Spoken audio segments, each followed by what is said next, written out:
To me, the purposes of tonight's celebration are to further our knowledge of occupation as an essential human dynamic and to deepen our appreciation for our own participation as the caretakers and practitioners of our great profession.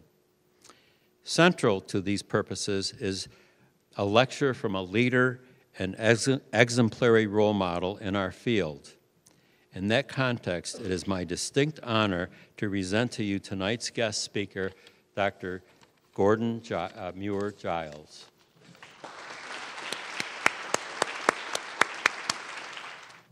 Well, thank you for having me here this evening. It's a great honor to be invited, and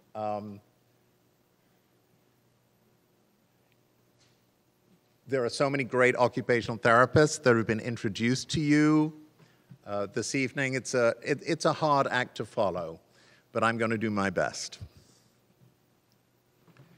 So I thought I'd start with a little orientation information. You're at Cleveland State University. It's Monday, April 11th, and you're relatively safe here. So that's me. So I'm going to talk about functional cognition this evening, which may or may not be an oxymoron. You can make your decision later. So what I'm going to try and do is describe the evidence for the rehabilitation of individuals who have cognitive deficits, define functional cognition, and then talk about the principles of screening people who have functional cognition deficits, talk about it as part of the occupational profile, and then describe how screening and assessment findings from an assessment of functional cognition can assist in directing us to selecting appropriate interventions. So a note to begin with on the difference between what neuropsychologists and sometimes speech and language pathologists do versus what occupational therapists do. So neuropsychologists are really interested in the information processing processes of the brain. But we're occupational therapists, and we're interested in what people do. So when you read the neuropsych literature, you will find evidence that talking to people can change laboratory measures of cognitive functions. It can even change brain imaging. However, pre-post studies that have active control conditions, meaning the control intervention is actually doing something, in those types of interventions, there is very little evidence that purely cognitive interventions are useful. So what we're interested in as occupational therapists is, do the interventions help people do stuff?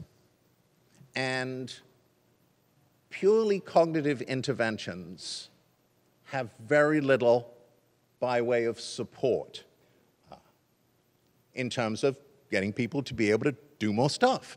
So I want to talk with you a little bit about the AOTA's Statement of Cognition, which was revised in 2019.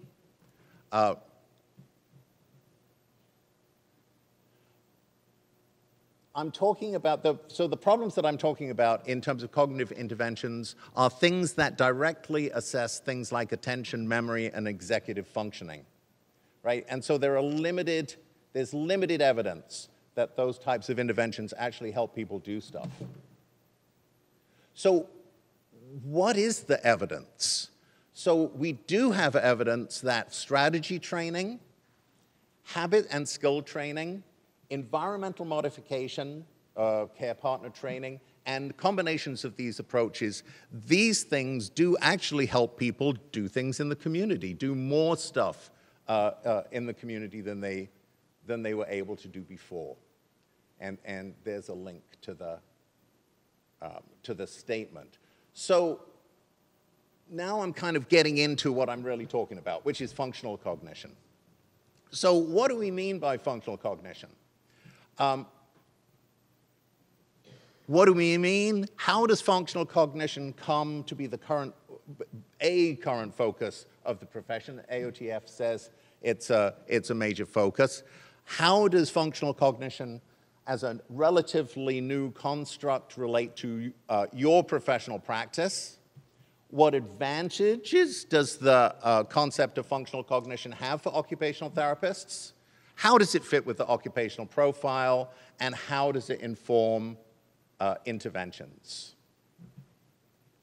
So, definition: the ability to integrate thinking and performance skills to accomplish everyday activities, or the observable performance of everyday activities resulting from a dynamic interaction between motor abilities, activity demands, and the task environment, guided by cognitive abilities. So this later one is probably better. It comes from Jackie Wesson and really allows us to think more generally about the way that we can alter the activities and the task environment in order to facilitate occupational performance. So, all right, functional cognition, what is that? Well, what we mean by functional cognition is an integration of the person's ability to do stuff. How do they bring their cognitive resources to bear on activity performance? And so this includes things like metacognition, executive functions, other cognitive domains, performance skills, and performance patterns. So rather than looking at the purely cognitive elements, we're looking at what can an individual bring to a problem, right? And some of that involves, for example, self-awareness. Does the individual know that they have a problem? Let me give you an example. I forget lots of stuff. So I pile all of the stuff that I need for the day in front of the front door so I can't get out of the house without tripping over it, right? That's an example of my awareness, my metacognition about my cognitive failures. So if you think about how neuropsychologists measure cognition, they really limit the person's ability to bring things like self-awareness, habits, and routines to bear on those cognitive assessments. So what functional cognition offers to us is a disciplinary specific perspective. What we're really talking about is the borderline between cognition and IADLs. And as I'm going to be talking with you a little bit later, I'm going to be describing some measures of functional cognition, and you'll see that they're presented in the form of a simulated IADL. And they have far fewer restrictions on how the individual can attempt to perform the task, again, so that we can look as occupational therapists at all of the resources that the individual brings to try and solve the IADL problem. So the focus of the assessment is on real-world competency, and it's at the performance level, right? So we're not talking about the impairment level analysis. We're looking at occupational performance. How does the individual go about a task? How do they marshal the resources that they have in order to perform that particular task? So we're not looking then at specifically at attention or memory or executive functioning. We're looking at how the individual performs a task. So evaluating functional cognition prepares practitioners to consider all of the things that go into an individual's performance. So an individual's ability to use multiple cognitive processes, we have to look at the environmental demand, we look at task complexity, and we look at the dynamic nature of the environment. So when we're looking at functional cognition, we're also thinking about the difficulty of the task that the individual has to perform. And so, let me give you another example. A person has a specific level of functional cognition, let's say, and you can assess that by having them heat a Hungry Hunter meal in a microwave oven. And then you can assess them by having them prepare a 3-course Thanksgiving meal, right? The task complexity is completely different. The individual will bring a certain level of functional cognition to those tasks, but altering the activity demand and the environment alters what you see about an individual. Now, ADLs really can often be performed in an automatic manner. But IADLs are different than ADLs. IADLs are more like navigating a boat across rapids. You know the end point, but you have to continually adjust what it is you're doing in order to accomplish the IADL. So that's what the IADLs typically involve adjustment on the fly, which means that the type of task that you have the individual do is going to have to involve problem solving. So, all right, you could look at me and go, well, so what's so new about this idea of functional cognition? Really nothing. Do we have any Allen people in the audience? Okay, so Claudia Allen was very impressive, right? And she did a lot for the profession in terms of contributing this fundamental idea that a sample of complex task performance can be used to predict other complex, the person's ability to perform other complex tasks, right? So occupational therapists have forever have been skilled in the observation of complex behaviors. But there is evidence that occupational therapists are not very good at recognizing the types of problems that occur with people who have milder forms of impairment. This is particularly a problem in settings where you don't have very long to assess the patient and you can't get them to do complex tasks. So for example, if you're working with somebody who has had a new stroke, you can't ask them how their occupational performance is because they don't know, because they have not had the experience of themselves having had a stroke, right? So I'm a great believer in observation. And if you have the chance to observe somebody do complex tasks, that's great. You're not going to be able to do that in 3 days in an acute hospital, which is why we have been trying to develop functional cognitive tests that can be administered rapidly that is going to give us more information about how an individual can manage their daily lives outside the hospital. There is so this is data from Medicare. About 20% of people who are discharged from an acute care setting are readmitted within 30 days. And cognitive impairments are often implicated in that readmission. So we really need to be trying to identify who needs additional support or intervention in order to keep them out of the hospital. All right, so enter the IMPACT Act. So the IMPACT Act from 2014, I was involved in going to meet with other people who are interested in cognition at AOTA. And we were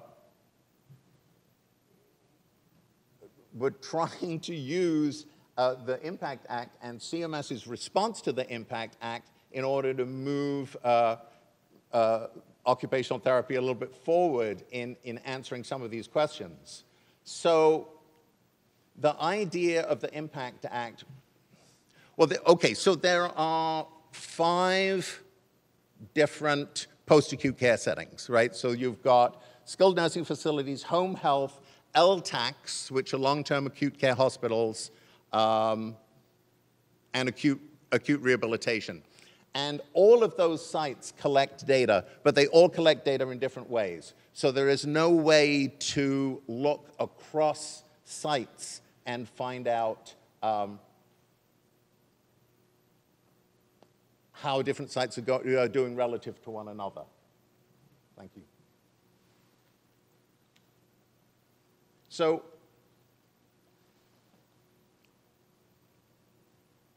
areas of emphasis for CMS were included, as you can see here on this side, functional status and cognitive status, but they were being considered separately from one another.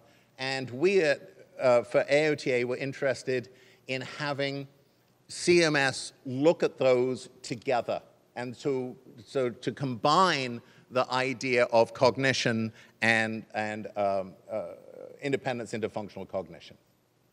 So we met with CMS officials in 2015 and 2016.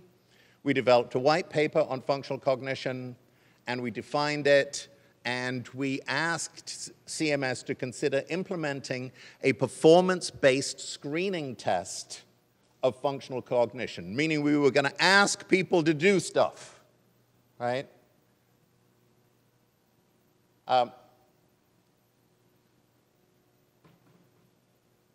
So at that time, and continuing, unfortunately, CMS had included the CAM, the Confusion Assessment Measure, and the BRIMS, the Brief Interview for Mental Status, into their armamentum.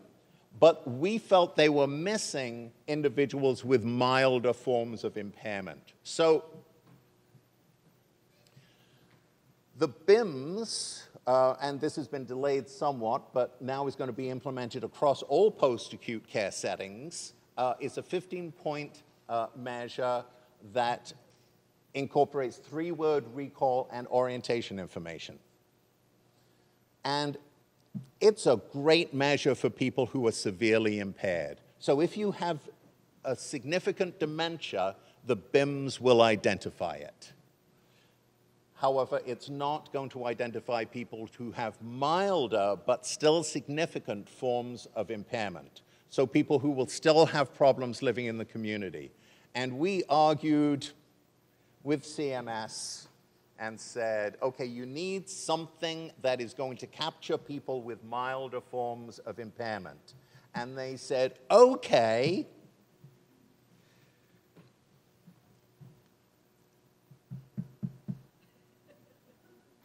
And we said, yeah, all right, you're right, we don't have anything. So, and that's what started me on my particular journey to try and develop something that would meet the requirement of CMS. And what CMS said to us was, okay, it has to be brief. It has to be performed by any member of any healthcare discipline. It has to require absolutely no materials, right? And it has to be highly predictive. Oh, and by the way, the training requirements have to be at minimum because anybody is going to have to be able to do it. So, okay, all right, so that's what we were intended to do. But by the way, we wanted to say, you know, the BIMS is great at identifying people with severe dementia, but it's not okay. We need something else. So we did this. We compared the BIMS, the Brief Interview for Mental Status, with the mini-cog, the menu task, which I'm going to show you in a little while, which we've been developing, and the MoCA. And I don't know if many of you are familiar with this, but these are ROC, receiver operating characteristic curves, showing that the BIMS is the worst measure of those four. So now, I don't want to be mean about the BIMS. The BIMS is actually, if you are demented, right, it's going to establish that you have dementia. The problem with the BIMS is it has severe impairment, mild impairment, and then cognitively intact as categories. And it misses many, many people who have severe impairments that are severe enough to get them back into the hospital within 30 days. So that's what we were trying to convince CMS. And, well, I don't think I talk about this later, but we convinced CMS. So the concept of functional cognition is now in the Federal Register, but we haven't yet convinced them that we have a measure that requires, right, no staff training, can be done in 4 minutes, can be done by anybody, and is highly predictive. But we're working on it, and that's what I'm here to. Oh, I see. Okay. I didn't show you the. Oh, come on. Those are the receiver operating characteristic curves. All right, and so I've just talked to you about what we just said. Well, what we said we were going to do was produce performance-based tests, right? So we're looking at performance. We're not looking at underlying cognitive factors. We're looking at performance. What can the person do? So it's a top-down measurement, involves complexity, dynamic, novel. For the best performance-based assessments, they're social, so they involve interacting with other people. But we also wanted to develop measures that would capture different types of deficits for different types of people. So if I am retired and I'm not traveling much, and all I have to do is do my laundry and don't go to the grocery store, we need a different type of test than if I'm an air traffic controller who has had a mild traumatic brain injury and considering going back to work, right? So the activity demands have to be different. Also, what we know about testing is the testing has to look plausible to the individual. So one test is not going to work for everyone, right? So if I'm worried about taking the right medications when I go home, a medication management task would be really helpful. And if I'm doing things that are much more complex, then more complex socially engaging activities would probably be more helpful. Okay, so occupational therapists, we've been adapting performance-based tests for a long time. Performance-based tests can be used to assess specific types of deficits. So, the Minnesota handwriting, it's a performance-based test of handwriting. What I'm talking about here with performance-based tests are, and this is why I think Claudia was a genius, was this idea of taking a complex psychomotor task, here usually a simulated IADL, and using the person's performance on that simulated IADL to predict their ability to manage complex tasks in the community. Now, those of you who have been around for a while will know that, well, that's what occupational therapists do. Yes, it is. And I have spent a lot of time having people bake cookies and brownies in the OT kitchen. And I have to tell you, our colleagues think we're fun, maybe, but because those measures are not standardized, and because we don't have norms and established cut scores, many of our colleagues don't take us seriously. Right? When I was first being trained, they would say over the intercom, "Fluffy bunny weaving to the ER stat." They were ridiculing me. I've never recovered. All right, so as you can see, I get excited and I leap forward past my slides. So performance-based tests can assess one domain or they can be cross-domain. All right, so no single test is going to be fully predictive, but performance-based tests have been found to be more predictive than cognitive tests, and certainly more predictive than self or proxy reports. Now, this is, again, particularly going to be the case in instances where the individual simply isn't going to be able to know what their performance is like, right? When you have just had an illness or an injury, you might introspect and think, oh, no, I feel quite fine, until you get home and you actually have to do stuff. And then you know what the consequences of your illness, injury, or simply the length of time that you spent in the hospital was. All right, so we're looking, with performance-based testing, we're looking to try and assess individuals, sometimes under time constraints, sometimes not. There may be single or multiple tasks. There's usually rule constraint. So, and that'll become, what I mean by that will become clearer soon. Stimulus quality, environmental press. So I'm going to show you the menu task that we have been working on. One of the things about the menu task is trying to select, one of the rules is you have to select items for your daily menu that are below 1,800 calories total. And we have tried to make the high-calorie items the most appealing things for people to select, so that they have to inhibit selecting 2 eggs over easy, hash browns, and sausage patties for breakfast and replace it with fruit cup. Right? So what we're looking at is the ability to inhibit. All right? So that's what I mean by environmental press. And then, you know, I said again, motivation. We want to try and give people tasks that look plausible so they give best effort in trying to perform the task. And that means that, again, one size is not going to fit all.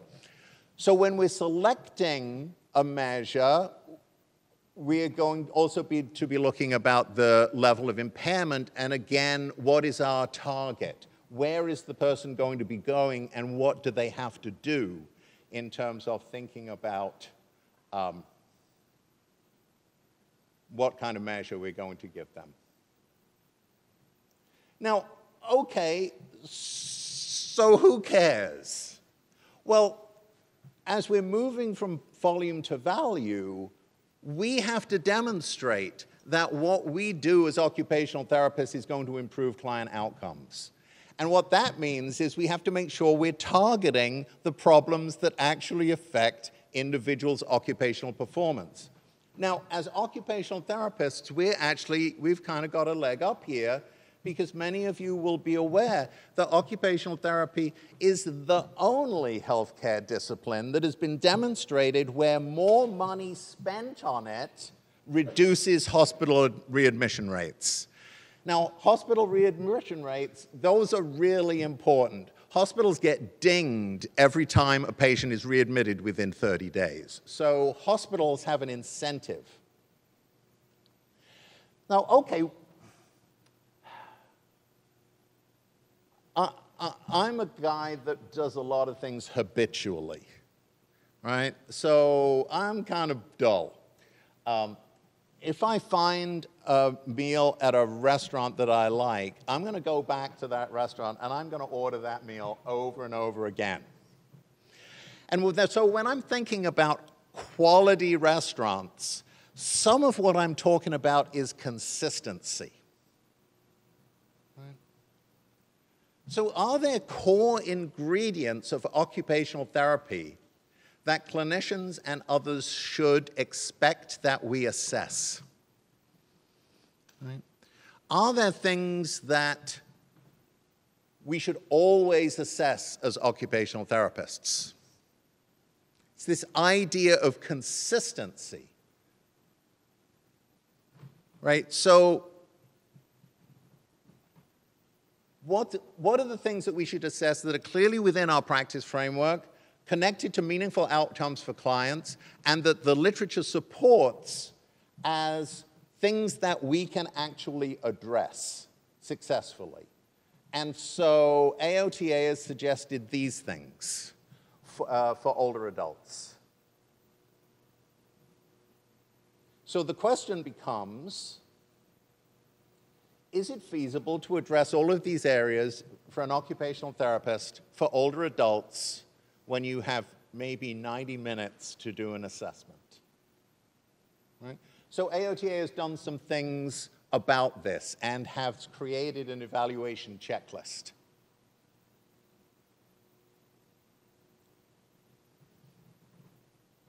No, I'm moving pretty fast through this. I'm hoping that we'll be able to distribute these slides if people are interested.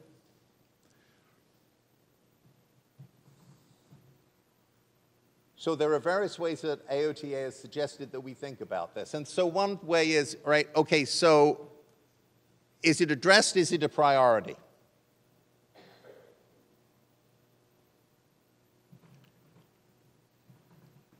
So we want to try and get some consistency into the way that we're assessing individuals. And I don't think anybody's going to tell you how you're going to do that. I don't think AOTA has any plan to do that. But this idea that quality has something to do with consistency, I think is important for us to think about. And so starting with an occupational profile in which you're looking at a checklist of things that we're going through, and we decide whether or not we're going to address it or it's a priority. All right? So are we going to maybe aim for 100% of at least thinking with the person about these areas, and then deciding whether or not that is something that we need to do. Now, so my particular interest has been in functional cognition, and the performance-based measures of functional cognition that we have typically take 20 to 30 minutes, and you can't do that if you don't know if there's a problem.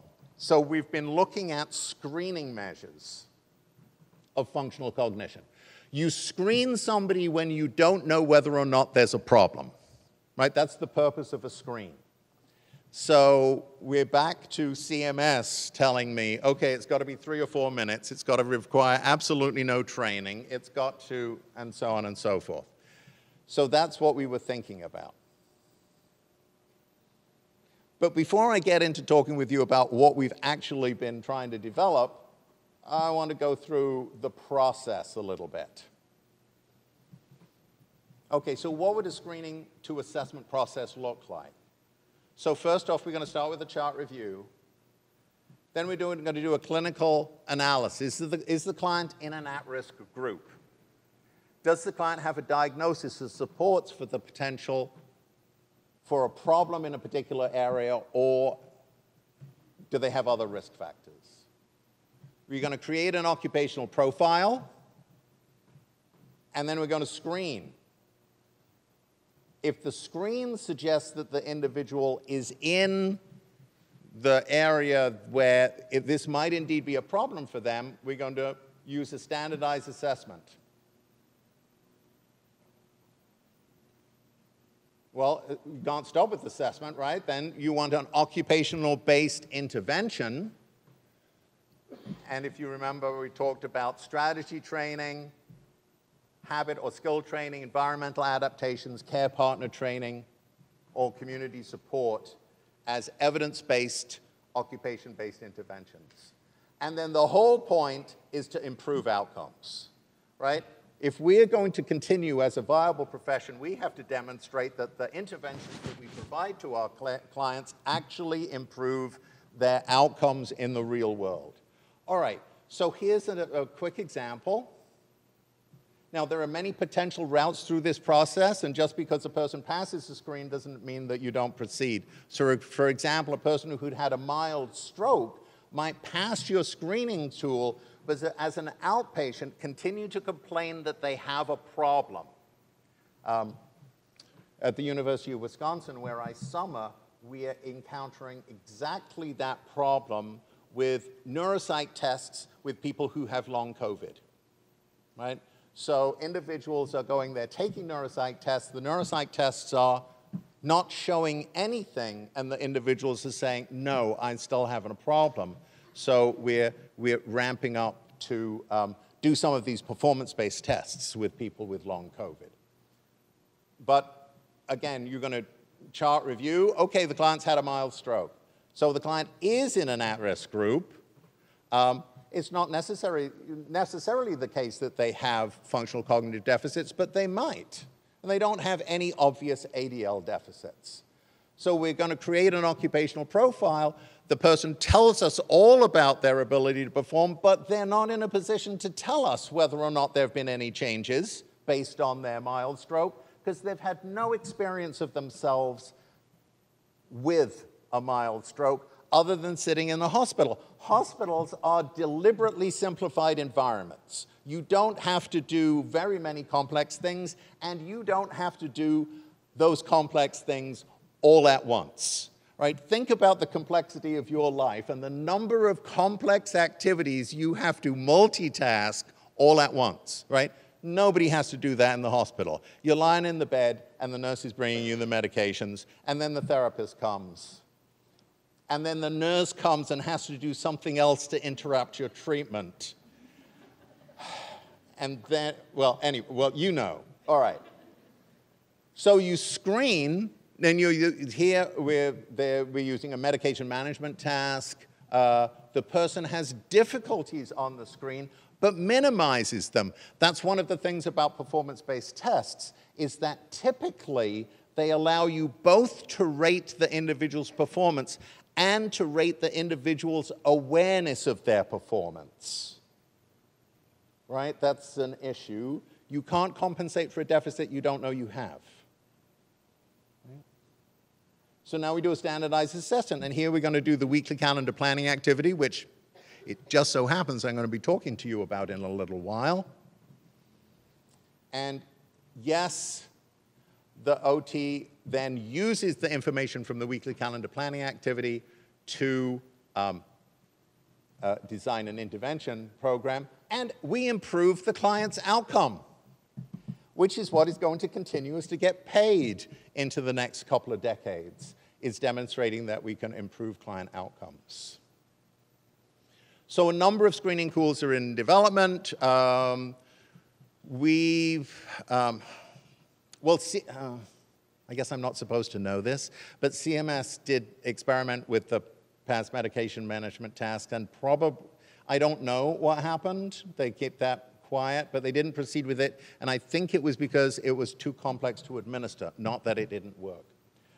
Pillbox test is another test. The weekly calendar planning activity, 10 items, but I'm going to be talking to you about the menu task because that's the one I'm working on. Right, and again, deficits in a screening tool should be used to initiate a more extensive assessment. And we have lots of more extensive assessments. Now, we have them, but very few of them have norms.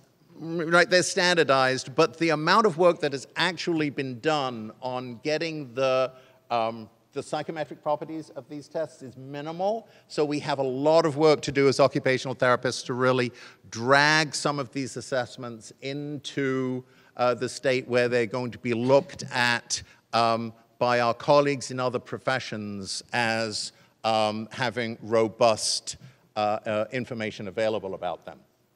So let's talk for a minute about the menu task, performance-based test designed to meet the impossible CMS requirements. So it uses a familiar activity, completion of a simulated menu, For the students in the room, tomorrow I'm going to be spending time talking to you about the multiple errands test, which the menu task was modeled after. The idea is that there are multiple task demands that increase cognitive load. There's decision-making under constraint. You have to select items that total less than 1,800 calories, even though you really want those 2 eggs over easy, hash browns, and sausage patty. There's self-initiation and suppression of automatic behaviors. All right. It was designed to be administered by any health bed discipline, but CMS hasn't picked it up, so, you know, we can keep it. Designed to be administered bedside, transdiagnostic. Okay, so I'm going to ask you to do a task that involves a simulated menu. I'm going to ask you to choose food and beverage items for the whole day, following the guidance on the instruction sheet. Here's a copy of the instruction sheet, point to the instruction sheet, which you may refer to throughout the task. Here's a copy of the menu, point to the menu. Note that it has 2 sides. Show the 2 sides. You can indicate your choice by circling or checking items. How well do you think you're going to perform this task? Show scale. Please read all of the instructions before starting and let me know if you have any questions. All right, so on the right are the instructions. So people are supposed to read all of this. Now, the instructions are left there for people, so it isn't a memory task, but you have to hold it in working memory, right? And you have to be able to do certain things like remember to tell the instructor when you've read the instructions, tell them when you're going to start, tell them when you're going to finish, that kind of stuff. All right, here's the menu. Notice it has 2 sides, except it doesn't here because it's flat, it's on a screen. But if it's printed, you know, you turn it over, notice it has 2 sides. All right. All righty, so we've now administered the menu task to probably 600 people in the community, and so this is a kind of amalgam of the kinds of problems that people have. I'm going to ask you to do a task. No, sorry. There we go. So I didn't put a slide in this. We actually did an after-task menu interview in which we asked people how they went about the menu task. Well, before I say that, I should say that one of the people was one of the participants was talking to one of my students who was administering this, and the participant said, "Tell your instructor your test is way too simple. All you have to do is pick items based on the calorie counts, and it's easy." And I said, "Yep." Right? If you recognize, 1, that this is a test, 2, you're not going to get the food items, and that the menu items on the menu task are simply a distraction. All you should care about are the calories, then you're going to pass the test. And our guess is you're going to be independent living in the community. So anyway, we've also been administering a post-menu task interview in which we asked people how they went about performing the task. And we asked them things, so we did a qualitative analysis of the verbatim responses, and people who told us that they chose based on their dietary preferences, when we looked at their performance on things like the MOCA, the weekly calendar planning activity, and numerous other tests, those individuals all performed worse than individuals who did not say that they selected based on calories. And then when we looked at the people who said, "Yeah, I only used calories," when we compared those people to people who didn't use calories on all of these other tests, everybody who said they used calories performed much better. So one of the things that we've recently learned about the menu task is that you get additional information from the menu task simply by asking people, how did you go about performing the menu task? All right, so we've been comparing the menu task to the weekly calendar planning activity that I'm just going to talk to you about also with the performance assessment of self-care stills.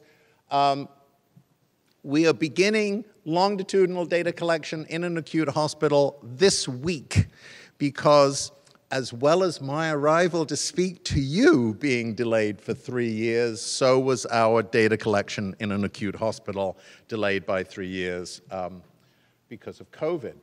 All right. So briefly, so the menu task is a brief screen. It takes about 3 to 4 minutes, and it tells you whether or not, well, what we've done is relate it to the weekly calendar planning activity, which is, you'll see, a much more involved test. The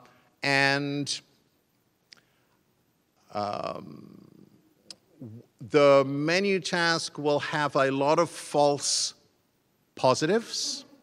So it'll suggest that people are impaired when they're not, but very few false negatives. And our argument is that it's more important not to miss people than have deficits than to waste your time testing people who don't have deficits, right? Because again, we don't want people to come back into the hospital. All right. I am moving quickly because, you know, it's the evening and we all want to go home. So unlike the menu test, the weekly calendar planning activity is intended to give us a lot more kind of diagnostic information, to tell us a lot more about how people are actually going to perform in the real world. There are multiple versions of the menu task. Once again, it involves adhering to rules, monitoring time, and conflict management. And there's a YouTube link there. You can test people from age 12 to 90, well, to whatever, but the norms run to 94. 3 levels of complexity. There's a 10-item short form, which has now been used with individuals with stroke in an acute hospital, and it doesn't take, it takes less than 10 minutes. I think 10 minutes is still a bit long for a screening measure, but okay. Like the menu task, the weekly calendar planning activity does not involve helping people once they've started the activity. But unlike the menu task, in the weekly calendar planning activity, you actually try and derail people. Hey, so how many kids do you have? Hey, do you have grandkids? Are they boys or girls? And your test taker is supposed to just look daggers at you and move on, not respond. Okay, so what does the weekly calendar planning activity involve?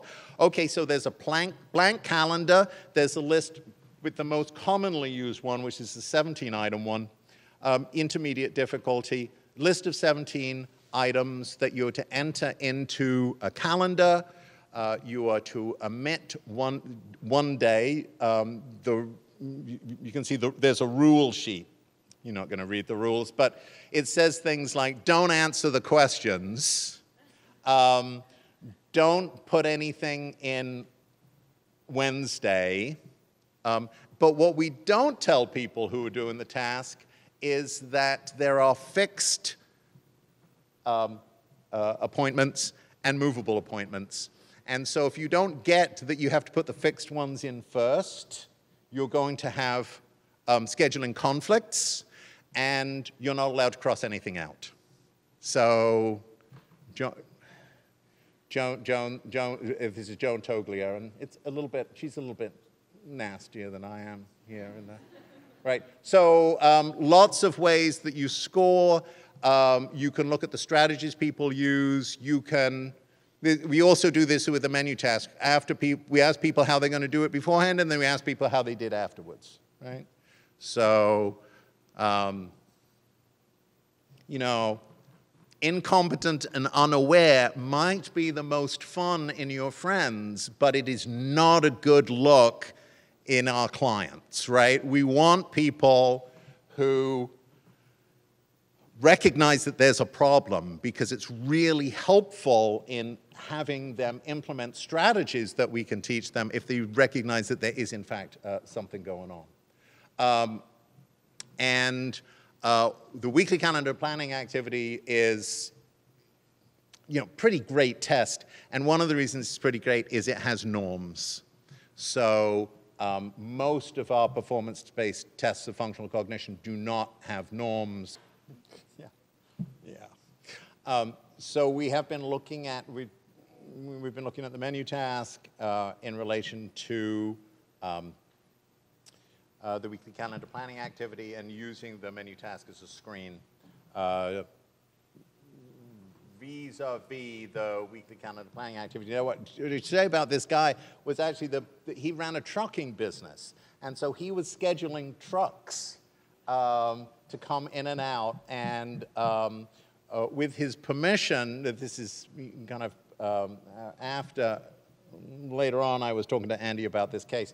And so with his permission, we were able to talk to the family who were able to kind of oversee his truck scheduling, which was not going to be that great, left to his own devices. So in this particular instance, the weekly calendar planning activity was extremely apropos in terms of what he needed to do.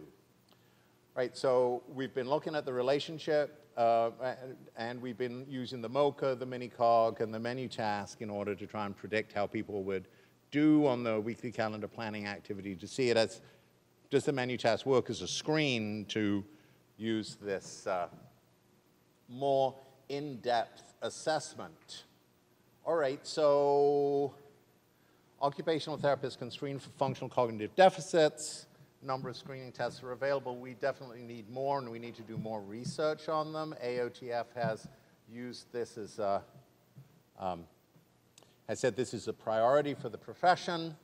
And the idea is that when we identify deficits on a screening tool, we can use that assessment tool to help intervention selection. And so just a couple of slides on intervention selection.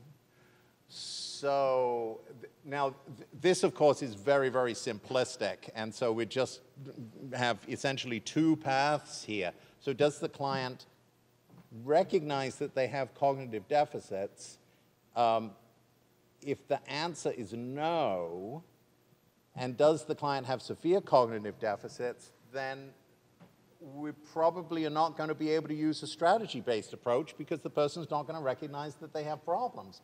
So we're going to have to try and either provide environmental supports, or we're going to have to try and train them to perform specific tasks that they need to do to live in their environment.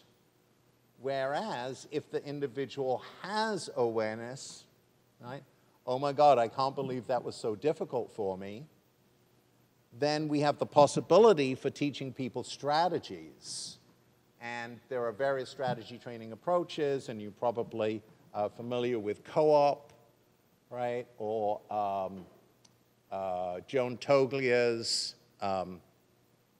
approach to metacognitive strategy training. Now,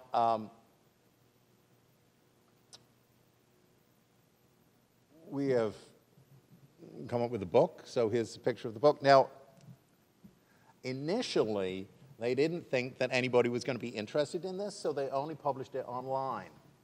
And then actually, people were interested. So it's great. It has the best production values of any book that I've ever been associated with, because they produced it online first, so they could put all these colors and everything in it. And then when they decided to print it, well, they were stuck with this colorful, beautifully designed book. And so it was cheaper for them to go ahead and do the multicolor print than it was to reset the whole thing. So we lucked out. Their lack of confidence in our work turned out to our great advantage. And so I did put some websites here. We have a website on the menu task where you can go on and register and get, you know, the packet of materials if you want to use the menu task. We ask you to register so we can send you updates on cut scores and norms and that kind of stuff. And then here's a website for the weekly calendar planning activity. Joan Toglia has produced a lot of great training material, and there are actually YouTube videos. Joan is pretty great. There are my references, and here is our puppy Chester. Now, Chester is included because, and isn't he cute? Isn't he cute? Chester is included because there is a lot of evidence that if you put a heartwarming picture at the end of your talk, people think that your entire talk was much better than it really was. So I have included Chester in order to shamelessly manipulate you into thinking that this was a fun, stimulating talk. All right, and I am done, and I'm certainly willing to answer any questions that you might have.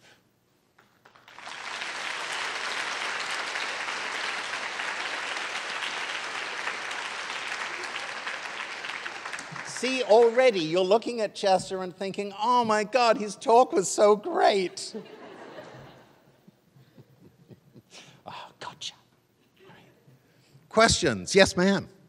Yeah, I heard you, Sligo, and you do have to share with the audience the nickname you had at one of the Oh, yes. So if people are interested, the Slagle was published in AJOT, and I actually ran that nickname by AOTA because I wasn't sure that they would allow me to say it.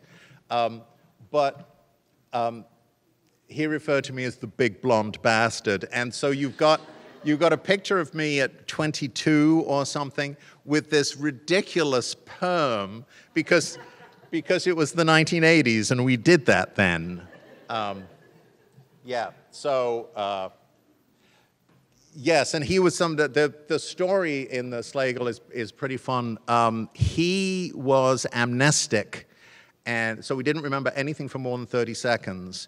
And because of the type of brain damage he had, he was permanently hungry, and so he believed that we were starving him. And so being OTs, we taught him to make his own breakfast, so that we could convince him that, in fact, we were not starving him. And he was, the problem with the Slagle in print is you don't actually get the humor. So at one point, and we had to time the slides really closely because I'm saying, well, he was incredibly physically aggressive, and then the slide changes, and I have a picture of Wolverine with the claws out. Anyway, yes, big blonde bastard, what a change time has wrought, but all right, much less hair. Questions about functional cognition. Now, is it an right, we've been doing this forever, right? So the only real difference is trying to get standardization and norms and to get therapists to right, we are behind PTs and speech and language pathologists that have introduced a certain degree of regularity into the way they perform assessments. We really haven't done that. AOTA is never going to tell you what assessment to do, but I do have this idea that quality involves consistency. And so people who go to an occupational therapist, we should probably be screening people in certain at-risk categories for certain things. And people should be confident that we're going to do that. And so that's some of what this talk is about. Beth? Yes.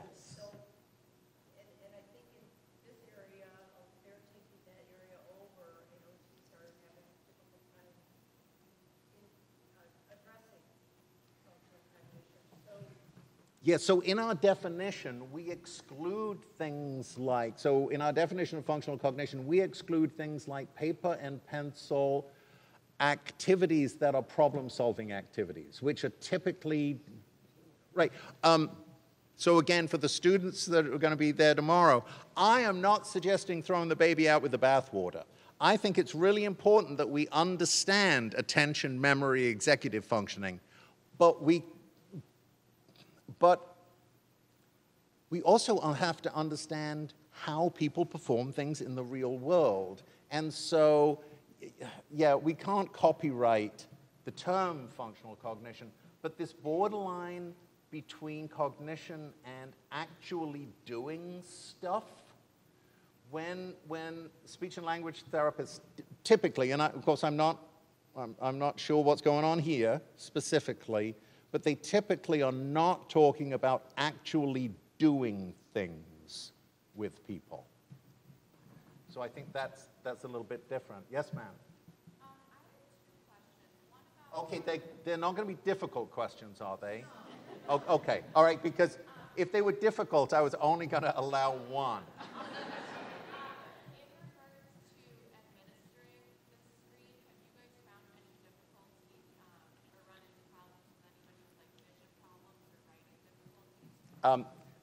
Well, no, because that's part of our exclusion criteria.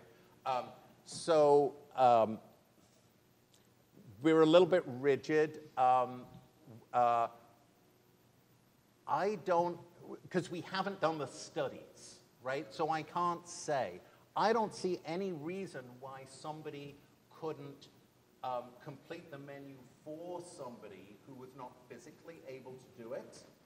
And I think we can probably produce a large version of the menu, but we haven't done it, and so I can't say that it would work in exactly the same way. But my gut is yes. We've been developing cultural versions, not language translations, but we've developed a Hispanic menu and a culturally, well, I say Hispanic, right? It's, right, there's no Hispanic, right? So a menu that seems to work with people in the California Central Valley who are predominantly from Mexico and Guatemala and Honduras. So we've created that, and we've created a West Coast culturally Chinese version. That one we've piloted, and it seems to be working exactly the same way. So, but it takes a long time to do this stuff. And so I can't really talk about how it will work until we do the studies. And my second question was about, you kept talking about at the end the outcomes and kind of showing that OT is valuable and making a difference. What has you guys done with like using the weekly calendar and event planning to show? We haven't. Okay. What do you have any thoughts on this?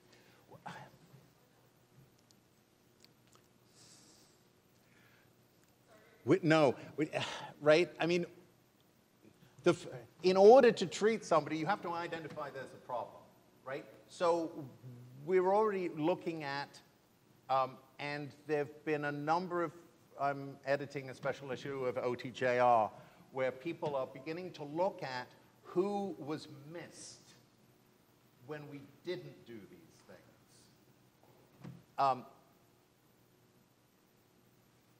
In order to demonstrate what you are suggesting, we have to do the screening, then we have to do the assessment, then we have to do the interventions, and then we have to do long-term outcome.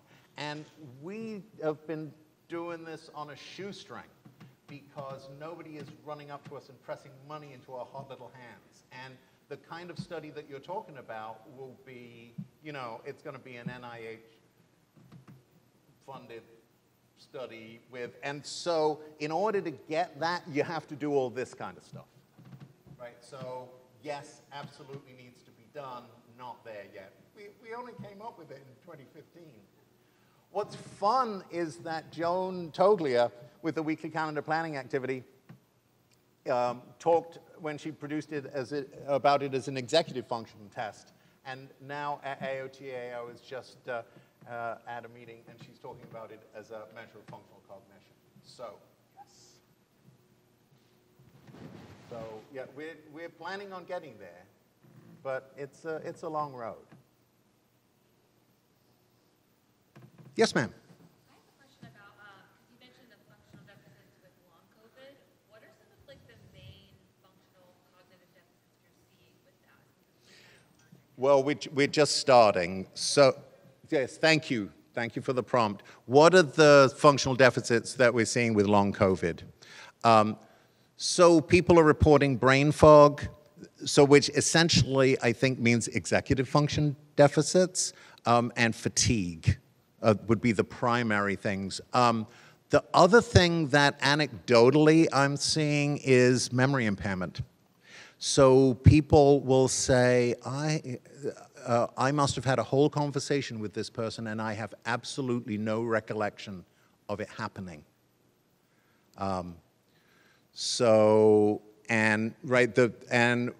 Again, what we're hearing from the physicians is that the neuropsych tests are not showing it. Right? Because people are more sensitive than the neuropsych tests. All the neuropsych tests tell you is whether or not an individual is performing outside the normative range. Right? If I was an air traffic controller or a judge or something that required a lot of cognitive processing power, I am likely going to experience significant detriment in my ability to function and still perform within the normative standards. So people are often very aware that something's wrong, but it doesn't show up in regular tests. And it also wouldn't show up in the menu task, which is way too simple, right? There are probably the multiple errands test is the most complex performance-based test that we have. And I'll be talking a little bit about that tomorrow with students. Yes, sir.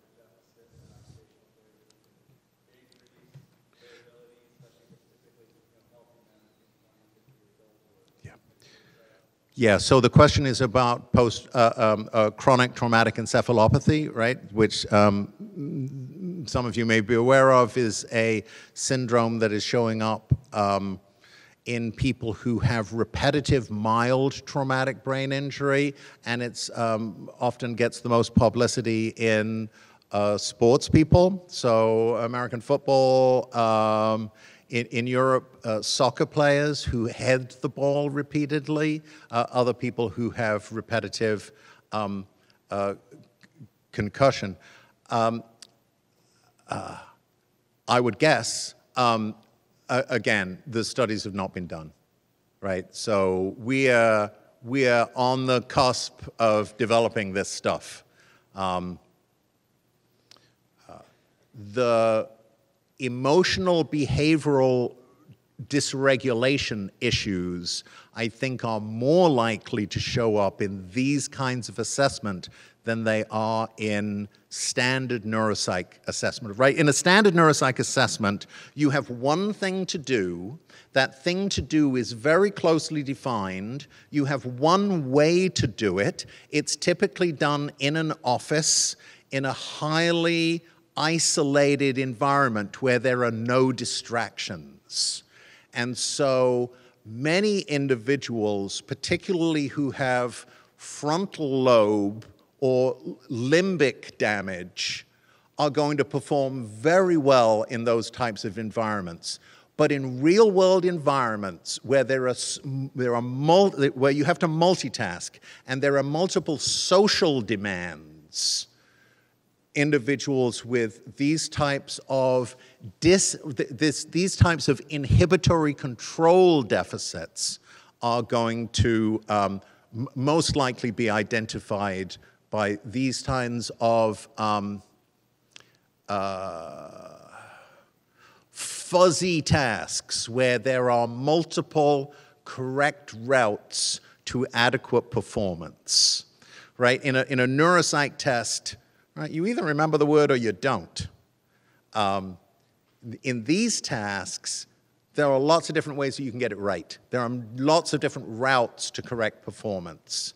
And so we're not constraining performance in the way that a typical neuropsych test would. So I can't answer your question, but I think it's a very plausible hypothesis that these measures would be sensitive to those kinds of deficits.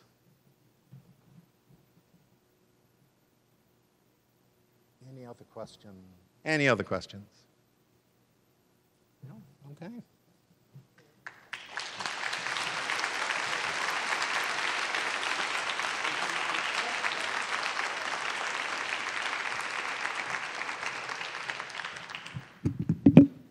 Thank you very much, Gordon. That was really interesting. I think we're done. I wanted to thank Susan Wayne again for organizing this whole event. It was very, very nice. Thanks, Sue. I wanted to remind those of you who would like to make donations to our scholarship funds or our OT gift account, or it's also called enhancement account. There's a QR code right on your table. You could scan that and it'll take you right to where you can make a donation. Small ones are acceptable. Anything always helps our students and to support these scholarships and awards. And finally, those of you who want your continuing ed certificates, the students are going to be passing them out. Where are they going to be, Sue? Over by the doors? Only the therapists need them, students do not, yet. So, and that's it. Thank you for coming, everybody.